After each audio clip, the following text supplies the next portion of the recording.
Chapter 8. O rescue her, I am her brother now. And you her father, every gentle maid should have a guardian in each gentleman. It was wonderful to Sir James Chatham how well he continued to like going to the Grange, after he had once encountered the difficulty of seeing Dorothea for the first time in the light of a woman who was engaged to another man. Of course, the forked lightning seemed to pass through him when he first approached her, and he remained conscious throughout the interview of hiding uneasiness. But good as he was, it must be owned that his uneasiness was less than it would have been if he had thought his rival a brilliant and desirable match. He had no sense of being eclipsed by Mr. Casaubon. He was only shocked that Dorothea was under a melancholy illusion, and his mortification lost some of its bitterness by being mingled with compassion. Nevertheless, while Sir James said to himself that he had completely resigned her, since with the perversity of a Desdemona she had not effected a proposed match that was clearly suitable and according to nature, he could not yet be quite passive under the idea of her engagement to Mr. Casaubon. On the day when he first saw them together in the light of his present knowledge, it seemed to him that he had not taken the affair seriously enough. Brooke was really culpable. He ought to have hindered it. Who could speak to him? Something might be done perhaps even now, at least to defer the marriage. On his way home he turned into the rectory and asked for Mr. Cadwallader. Happily the rector was at home, and his visitor was shown into the study, where all the fishing tackle hung. But he himself was in a little room adjoining, at work with his turning apparatus, and he called to the baronet to join him there. The two were better friends than any other landholder and clergyman in the county, a significant fact which was in agreement with the amiable expression of their faces. Mr. Cadwallader was a large man, with full lips and a sweet smile. Very plain and rough in his exterior, but with that solid, imperturbable ease and good humor which is infectious, and like great grassy hills in the sunshine, quiets even an irritated egoism, and makes it rather ashamed of itself. "Well, how are you?" he said, showing a hand not quite fit to be grasped.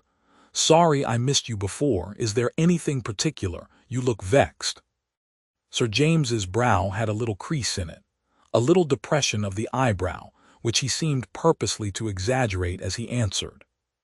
"It is only this conduct of Brooke. I really think somebody should speak to him." "What, meaning to stand?" said Mr. Cadwallader, going on with the arrangement of the reels which he had just been turning. "I hardly think he means it. But where's the harm, if he likes it? Anyone who objects to Whiggery should be glad when the Whigs don't put up the strongest fellow. They won't overturn the Constitution with our friend Brooke's head for a battering ram."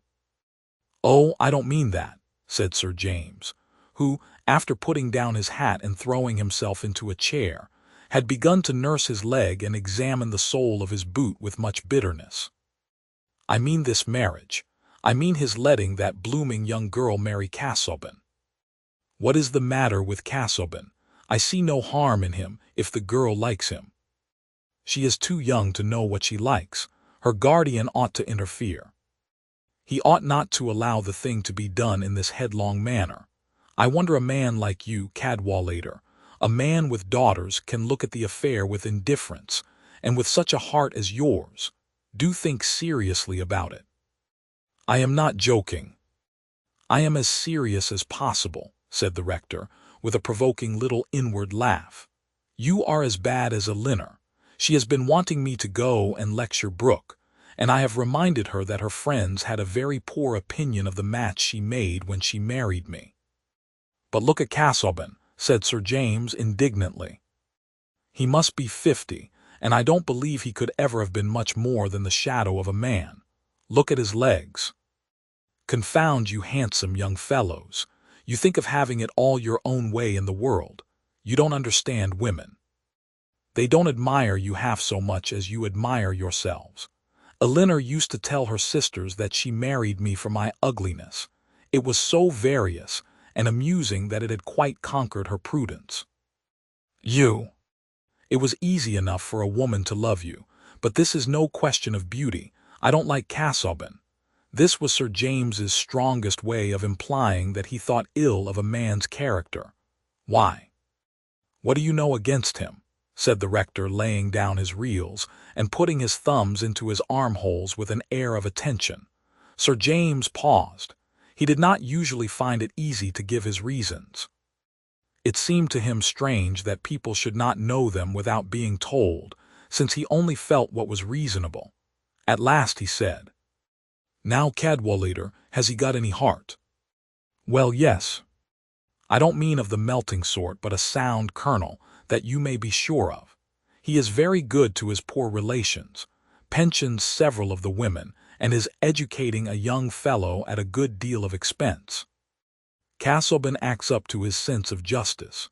His mother's sister made a bad match. A Pole, I think, lost herself.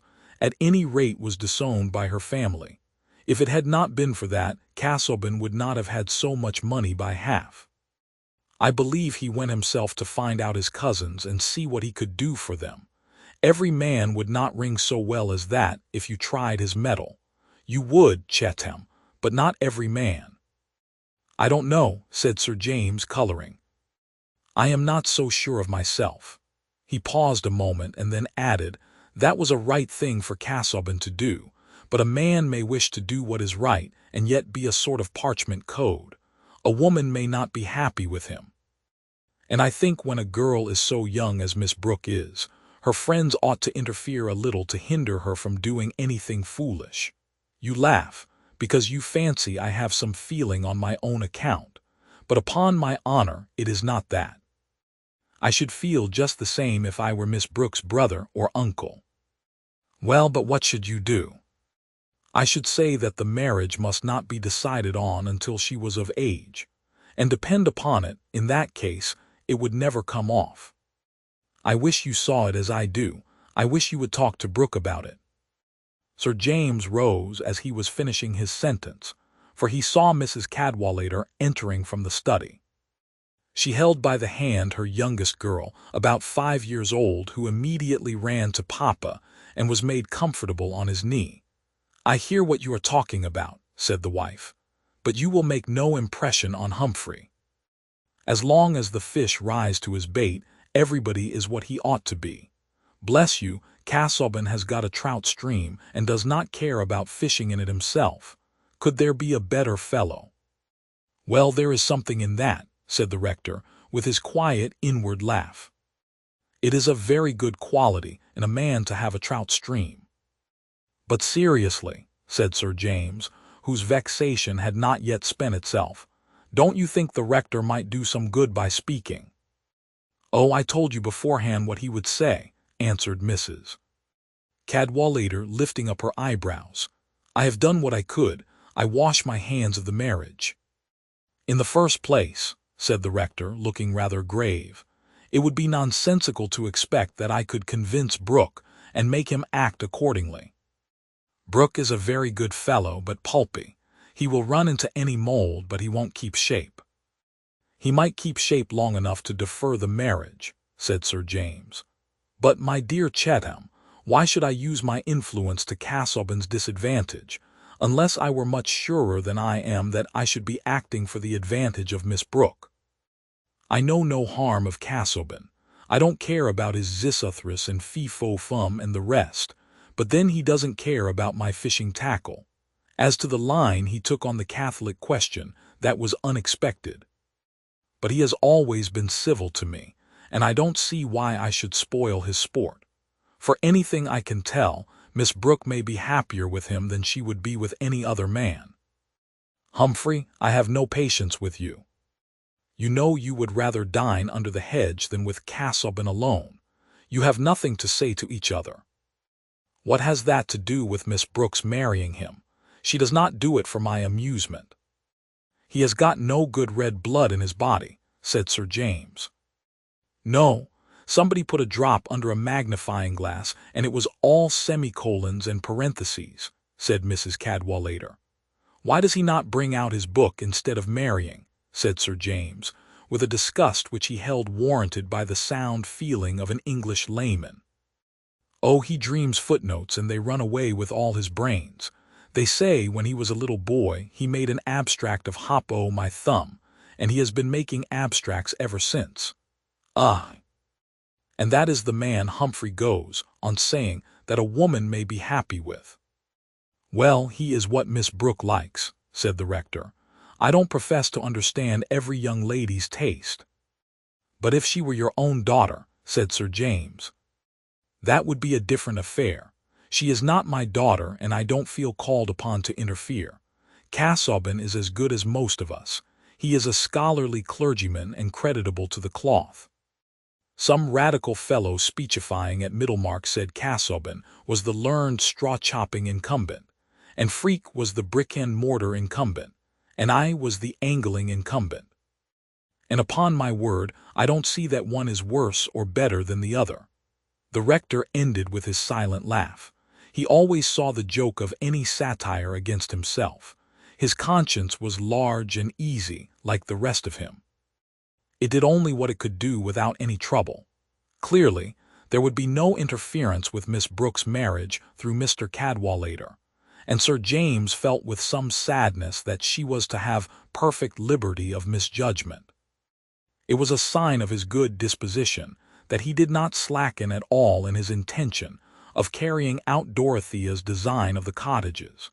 Doubtless this persistence was the best course for his own dignity.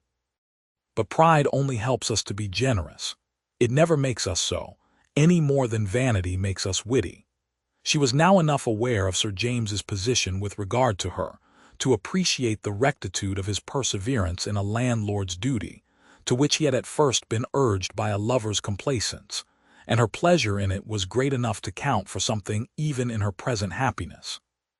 Perhaps she gave to Sir James Chetham's cottages all the interest she could spare from Mr. Casaubon, or rather from the symphony of hopeful dreams, admiring trust, and passionate self-devotion, which that learned gentleman had set playing in her soul. Hence it happened that in the good baronet's succeeding visits, while he was beginning to pay small attentions to Celia, he found himself talking with more and more pleasure to Dorothea. She was perfectly unconstrained and without irritation towards him now, and he was gradually discovering the delight there is in frank kindness and companionship between a man and a woman who have no passion to hide or confess.